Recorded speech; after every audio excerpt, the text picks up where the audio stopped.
Hello, this is Senator Jeff Stone with my weekly Capitol update. Just before the 4th of July, Kathryn Steinle, a 32-year-old woman with her whole life in front of her, was walking along a pier on the Embarcadero in San Francisco with her father on a gorgeous day when she was shot and murdered in cold blood. Who shot her? An illegal immigrant felon by the name of Francisco Sanchez admitted shooting her. You have to ask, why did this happen? The felon had just been released from the San Francisco County Jail despite appeals from federal officials to hold and detain him.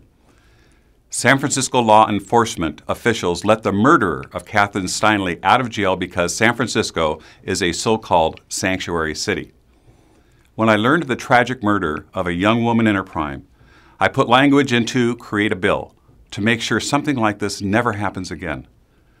My legislation will require every city and every county who plans on releasing a dangerous felon who is in this country illegally to notify the Immigration and Customs Enforcement Agency of the federal government of the possible release and hold that felon at least for 48 hours to give ICE and the federal government time to decide whether or not to take custody of the felon for purposes of prosecution or deportation.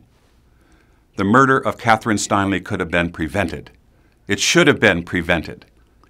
ICE had asked San Francisco to notify them when Francisco Sanchez was going to be released, but the city's sanctuary city ordinance was used as an excuse to let a dangerous felon go who was in this country illegally.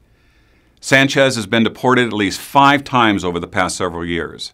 He kept coming back across our porous border to commit more crimes. After San Francisco let him out of jail, he picked up a gun and shot an innocent woman who was walking with her father. Her last words to her dad were, "Please save me." My bill will stop this type of tragic murder from ever happening again in California. Cities and counties who proclaim themselves as sanctuary cities need to remember one thing. Our local neighborhoods should be sanctuaries for our law-abiding citizens. Violent felons should not have free rein to murder people. My heart goes out to Kathryn Steinle and her family. My goal is to make sure that we end a system that allows illegal immigrant felons from getting a free pass to keep committing crimes.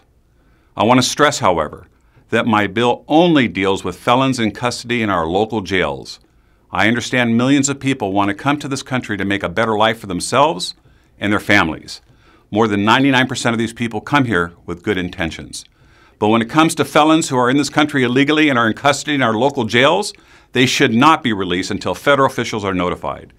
This gives the federal authorities time to decide whether or not to deport the felon or prosecute the felon. And that's what my bill does, and I'll be working quickly to try to get this legislation passed as soon as possible. Thank you for the privilege of letting me represent you in the state capitol, and please visit my website or my Facebook page to keep up to date about this issue and other issues facing California. It's an honor to serve you here in the state capitol.